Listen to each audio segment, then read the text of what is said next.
नमस्कार मित्रों, मैं इंदर कुक्कड़ और आप देख रहे हैं MW न्यूज़ मुखर वक्ता।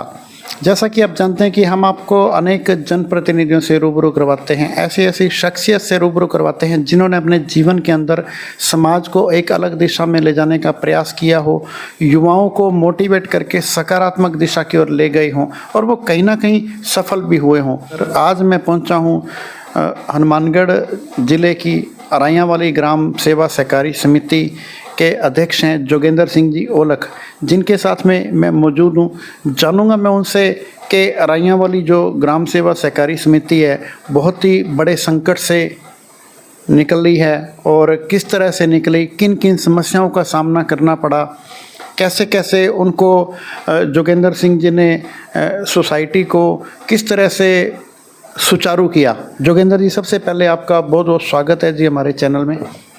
नमस्कार जी, आपके सभी श्रोताओं को बहुत बहुत नमस्कार। अध्यक्ष की जिम्मेदारी आपके पास में है, प्रधान हो आप इस समिति में, कैसे बने, किस तरह से आपको जो है अध्यक्ष का पद संभालने का मौका मिला और इससे पहले भी कोई आपने पद संभाला है, किसी पद पर रहे हैं, परिवार की बात है चाहे आपकी बात है, उसके बारे में थोड़ा बताएं। देखो जी, अगर परिवार की पृष्ठभूमि की बात की जाए तो मेरे दादाजी, मेरे पिताजी 15-16 साल की योजना में सरपंच रहे हैं। इस अराइयाँ वाली ग्राम पंचायत पहले हमारी चोइला वाली के साथ टच थी, तो काफ़ी बड़ी पंचायत थी। तो उस टाइम आज से कोई 30-35 साल पहले हम सरपंच थे। तो उसके बाद में हमने चुनाव कोई नहीं लड़ा। राजनीति में ज़रूर हमारा इंटरेस्ट था, समाज सेवा में बहुत इंटरेस्ट था। तो 2022 में जब पूरे राजस्थान में चुनाव हुए तो उस टाइम हमारे भी यहाँ फिर चुनाव की प्रक्रिया चली, तो लोगों ने हमें निर्विरोध ये दायित्व दिया। और उससे पहले हमारे जो GSS ग्राम सेवा सहकारी समिति में जो व्यवस्थापक थे, उन्होंने अपने कार्यकाल में यानी कि 2021 में उन्होंने कोई यहाँ गबन कर लिया था। तो जैसे किसानों की FD हिस्सा राशि वगैरह कुछ उन्होंने कोई मिनी बैंक वगैरह बना रखा था, जिसका ऊपर कोई भी नहीं था, रिकॉर्ड में नहीं था। तो वो लोगों के साथ काफ़ी धांधली करके उन्होंने पैसा इकट्ठा किया। तो लोगों ने जब शिकायतें की तो उनको सस्पेंड कर दिया गया और उन पे केस चल रहा था।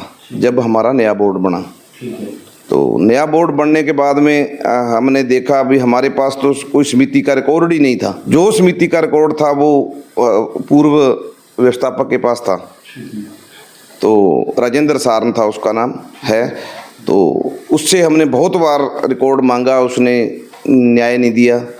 फिर हमने MD ऑफिस में जैसे विधिवत रूप से भी हमारा रिकॉर्ड लेने के लिए जो फॉर्मेलिटीज करनी पड़ती हैं, जैसे MD ऑफिस में एप्लीकेशन दी, DR ऑफिस में एप्लीकेशन दी, MLA साहब से भी, उस टाइम के MLA साहब थे विनोद जी, उनसे भी करवाया, तो बात नहीं बनी। तो विनोद जी से हमने कोई फंड की बात की थी भी 4 दीवारी गेट और फर्श लग जाए हमारी समिति में, तो उन्होंने हाँ भर ली, पर उसके लिए ज़रूरत थी एक तो रजिस्ट्रेशन की, दूसरा पटा की, तो वो सब उसके पास था, उसने नहीं दिया।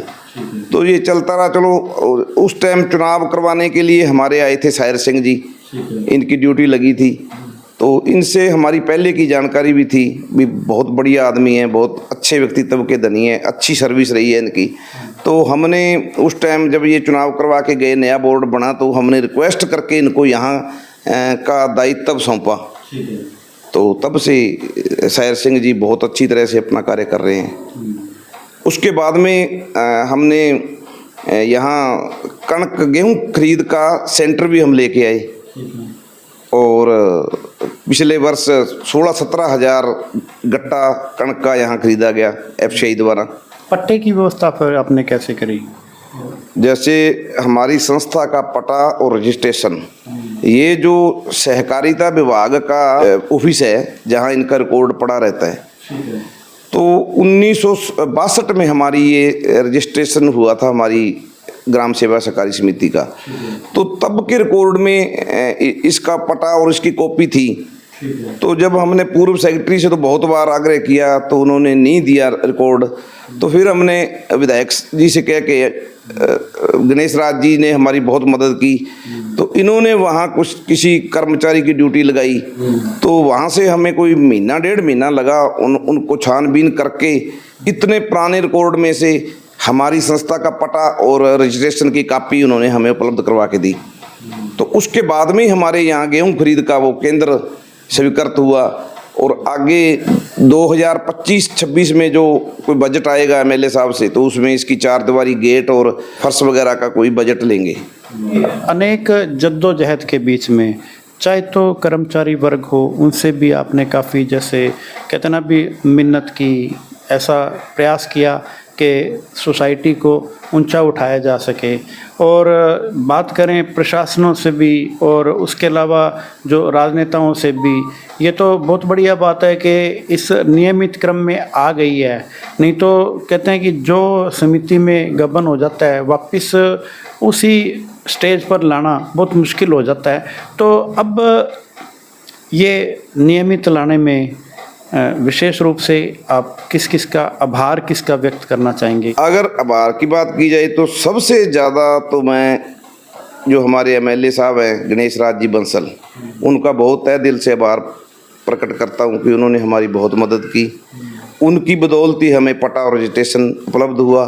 उसके बाद में ही सारा संस्था का काम सुचारू रूप से चला।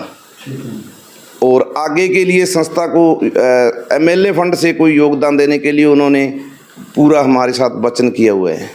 आज की तारीख में सोसाइटी की कंडीशन कैसी है, समिति की? मतलब इसमें अब वर्तमान में क्या कुछ सुविधा आपने जो है ग्रामीणों के लिए दे रखी है? अगर सुविधा की बात की जाए तो हमारी जो संस्था थी इसमें पुरानी बिल्डिंग है, तो वो भी बहुत पुरानी टाइम की बनी हुई है, तो गहरी हो गई थी। जब भी बरसात होती तो वहाँ पानी भर जाता। तो सबसे पहले तो हमने वहाँ मिट्टी भर्ती करके उसको मतलब काफ़ी ऊंचा कर दिया। उसका लेवल भी, उसमें कितनी भी बरसात हो जाए पानी नहीं भरता। अब जैसे गेहूं खरीद होगी तो वहाँ किसानों को बहुत सुविधा है। पूरा फर्श जैसे हम कर सकते थे, मिट्टी भर्ती करके उसको पूरा जमा दिया और वहाँ कोई मतलब फसल खराब नहीं होती। तरपाल वगैरह पे कणक की तुलाई होती है। जब फर्श वगैरह लग जाएगा तो और सुविधा हो जाएगी। तो अब बात करें जोगेंद्र जी के सोसाइटी में आज की तारीख में जो खाते हैं, कितने खाते हैं, ऋणी कितने हैं और अऋणी कितने हैं, और वो सुचारू चालू हो चुके या अभी उसमें कोई कमी है? अगर समिति में खातों की बात की जाए तो 500-550 खाते तो हैं ऋणी सदस्य, और 600-700 खाते हैं, 700 खाते के करीब हैं अऋणी। तो 1200-1300 खाते के करीब सारे हैं यहाँ। वो कंटिन्यूटी जैसे अभी वितरण और वसूली का काम पीछे हुआ, अब तो जैसे सरकार ने तारीख भी बढ़ा दी है। हालांकि तारीख तो 31 मार्च थी, लेकिन उसको बढ़ा के अब 30 जून भी कर दिया गया है। वितरण वसूली का कार्य किस तरह से चल रहा है रूटीन में, जैसे अभी काम हो रहा है? हाँ जी, जैसे अब वितरण वसूली का काम अब चलेगा। आज शायद हमारे सेक्रेटरी साहब आए हुए हैं, तो शायद आज से नहीं फिर कल से जो ब्याज वगैरह भरेंगे किसान, तो वसूली का काम चालू है। हाँ जी, अब तो इसको रूटीन में ले आएंगे? देखो सभी का सहयोग रहा तो बिल्कुल लेके आएंगे। बात करेंगे यूथ की। कहते हैं भी आज जो यूथ है ना, वो है देश का भविष्य है, उनकी बात करना बहुत ही अनिवार्य है। तो अब आज का जो यूथ है वो असामाजिक तत्वों से जुड़ रहा है, कोई नशे की प्रवृत्ति में पड़ रहा है। अपने जो क्षेत्र का जो यूथ है उनमें इस तरह का प्रभाव देखने को मिलता है या बचे हुए हैं? क्या कहना चाहेंगे? देखिए जी, हमारी जो समिति है इसमें जो हमारे 12 डायरेक्टर बने हैं, ठीक है, और सभी के सभी निर्विरोध, सभी का निर्विरोध चयन हुआ है, और सभी युवा हैं। मतलब ज़्यादा से ज़्यादा उम्र का जो हमारा डायरेक्टर है ना वो 40-42 साल का है, 45 साल का होगा। बाकी सब युवा हैं और सभी मतलब बढ़ चढ़ के हमारी संस्था को योगदान दे रहे हैं। और अगर नशे की बात की जाए तो जैसे आजकल अपने सुन रहे हैं ये बहुत बड़े नशे हैं जो, इससे हमारे युवा लगभग बचे हुए हैं। थोड़ा बहुत तो देखो पास स्वरूप तो चलता है, पर ये जो आजकल ये चिट्टा चुट्टा वगैरह का सुन रहे हैं ना, ये हमारे गांव में नहीं है। मतलब कि कुल मिला के बात यह है कि अपने जो क्षेत्र का जो युवा है वो बचा हुआ है। उन्हीं जो अराइयाँ वाली ग्राम सेवा सहकारी समिति है, इसके अंदर और आगे आप विशेष रूप से क्या योजना लेके चल रहे हैं और क्या विशेष रूप से करवाने की योजना है आपकी? देखिए जी, योजनाएं तो सरकार की काफ़ी चल रही हैं, पर हमारा तो एक मतलब हमारे भाग्य में नहीं था कि पीछे जो अव्यवस्थाएं हुई, गबन वगैरह हुए, तो कोई जो सरकार सहायता दे रही है वो हमारे किसानों को नहीं मिल पाई। आगे हमारी सोच है भी, जैसे एक तो कृषि उपकरण होते हैं जो, उस पे एक गवर्नमेंट की, सेंट्रल गवर्नमेंट की स्कीम है, जैसे 2 लाख रुपए हमारी संस्था भरेगी तो वो 10 लाख के कृषि उपकरण देंगे। तो वो संस्था में रहेंगे, कोई भी किसान अगर उसको अपने यूज में लेना चाहेगा तो वो नाम मात्र किराए से वो अपना काम कर सकता है। मतलब कस्टम हायरिंग केंद्र खोलने की योजना? हाँ हाँ, वो खोलेंगे और खाद और बीज वगैरह का जो है वो सुचारू रूप से चलवाएंगे। और कणक का तो खरीद केंद्र यहाँ से भी करता है ही, और अगले सीजन से हम सरसों की खरीद भी करेंगे, मूंग वगैरह भी खरीदेंगे। मतलब कि समिति को आगे बढ़ाने के लिए आप अपनी तरफ से पूरा जो है योजना लेके चल रहे हैं कि समिति को एक सक्षम सोसाइटी बनाने की योजना है। अब बात करें जो पीड़ित हैं, जो जिनका पैसा किसी न किसी कारणवश चाहे गबन हुआ या उनके लिए आपकी क्या विशेष रूप से योजना है? उनका पैसा क्या वापस मिलने की संभावना है? क्योंकि आपको जितने भी, जैसे अब आपके गांव के लोग देख रहे हैं, उनमें ऐसे भी हैं जिनका पैसा सोसाइटी में दिया हुआ, भले वो गबन हुआ, लेकिन क्या उनको उम्मीद है, आपको उम्मीद है कि वो वापस आने की संभावना है, किसी के मिलने की संभावना है या नहीं है? उसके बारे में थोड़ा बताएं। देखिए जी, जो पहले पूर्व व्यवस्थापक थे राजेंद्र जी सारन, उन पे केस चल रहा था, और अब यहाँ उन पे कोई जो जांच चल रही थी उसका 85 लाख रुपए का उनको कोर्ट ने भरने को कहा है। पर वो तो उनके मुंह में जीरा वाली बात है, क्योंकि हमारे किसानों का जो गबन हुआ है किसानों के साथ, वो लगभग 4-4.5 करोड़ रुपए का गबन है। तो लोग अपनी एफडी का कागज उठाए फिर रहे हैं। तो बहुत सारे किसान हैं, कम से कम 10-15 तो मेरे पास आए हैं जिनकी किसी की 8 लाख की एफडी है, किसी की 10 लाख की एफडी है, किसी ने लड़की के नाम से एफडी करवाई थी, किसी ने पोती के नाम से करवाई थी। तो उनके साथ इतना विश्वासघात हुआ है। अगर सही जांच हो के और ये पूरा रुपया भरा जाए, पूर्व व्यवस्थापक पैसा भर दे, कोर्ट भरवा ले, तो उन किसानों का बहुत भला होगा, उनको अपने पैसे वापस मिल जाएंगे। बिल्कुल सही बात है जी। कहते हैं भी जो व्यक्ति, जो जमींदार हो, किसान हो, बाप हो, चाहे वो अपनी बेटी के लिए, शादी के लिए, कोई पढ़ाई के लिए अपना जो जमा पूंजी है, वो जीवन भर की पूंजी उसमें जमा कराता है। जब उसी में ही चोरी हो जाए तो फिर टूट जाता है वो इंसान, क्योंकि सारे की सारे जीवन भर की वो पूंजी थी। तो बात करें प्रधान जी, अब जैसे आप समिति के अध्यक्ष हैं लंबे भी, अभी जैसे आपको निर्विरोध आपको अध्यक्ष बनाया गया, बहुत ही अच्छी बात है। आपके परिवार में जैसे सरपंची भी रही है, हालांकि टाइम ज़रूर पुराना हो गया, काफ़ी टाइम हो गया, लेकिन अब जैसे परिवार में सरपंची रही है, तो आपकी भी कोई ऐसी योजना है भी आगे राजनीति में कोई और पद लेने की? देखिए जी, सबसे पहले तो बात है हमारे यहाँ सीट कौन सी आएगी। अगर यहाँ हमारे अनुरूप कोई सीट आती है, हमारी कैटेगरी के अनुरूप कोई सीट आती है, तो ज़रूर अपनी ताल ठोकेंगे जनता की। अगर जनता ने सेवा करने का मौका दिया तो ज़रूर जनता को ये साबित करके दिखाएंगे कि सरपंच का पद ये होता है और सरपंच रहते हुए आदमी इतना विकास करवा सकता है, और इस पद की जो गरिमा है उसको सुशोभित करके दिखाएंगे। तो अब प्रधान साहब, जितने भी दर्शक आपको देख रहे हैं, आपके मिलने वाले शुभचिंतक देख रहे हैं, क्या उनको अपील करना चाहेंगे, क्या उनको संदेश देना चाहेंगे? सारे हमारे श्रोताओं को नववर्ष की और बैसाखी पर्व की बहुत बहुत शुभकामनाएं। और सभी अपने अपने क्षेत्र में जो जहाँ कार्य कर रहा है वो बढ़िया से करे।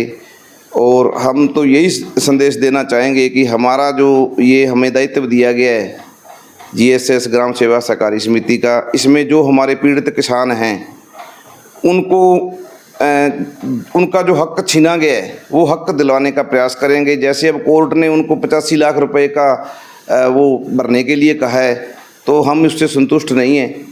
हम दोबारा से केस को रिवाइज करेंगे और दोबारा केस लगा के जितना रुपयों का उन्होंने गबन किया है उससे भी ज़्यादा दिलवाने की कोशिश करेंगे। और सभी किसानों से यही अनुरोध करते हैं कि आप सहकारिता से जुड़े रहें और इसमें विश्वास कायम रखें। कई बार हो जाता है कोई असामाजिक तत्व ऐसी कुरीतियाँ कर जाता है, तो इसको विश्वास में रखें, विश्वास करके रखें और आगे बढ़ चढ़ के हिस्सा लें। तो ये हैं राइयावाली ग्राम सेवा सहकारी समिति लिमिटेड के अध्यक्ष हैं जोगेंद्र सिंह जी औलख, जिन्होंने प्रत्येक ग्रामीण को, प्रत्येक जितने भी दर्शक इनको देख रहे हैं, उन्होंने विशेष रूप से ये बोला है कि समिति में जो भी गबन हुआ उस गबन को जितना हमें कोर्ट की ओर से ऑर्डर हुआ है मिलने का उससे संतुष्ट नहीं है। इस केस को रिवाइज करेंगे और जितना भी किसानों का जो हक है वो उनको दिलवाने के लिए अपनी तरफ से कमी नहीं रखेंगे। और दूसरा, इन्होंने सबको मिलजुल कर रहने के लिए भी कहा है और सहकारिता से जुड़ने का आह्वान किया है। युवाओं को विशेष रूप से इन्होंने कहा है कि जहाँ भी आपको असामाजिक तत्व देखने को मिलता है उससे दूर हट जाएं, नशे की प्रवृत्ति से बच के रहें और अपना जीवन सफल करें। ठीक है जी। MW न्यूज़ मुखर वक्ता में समय देने के लिए धन्यवाद, बहुत बहुत धन्यवाद।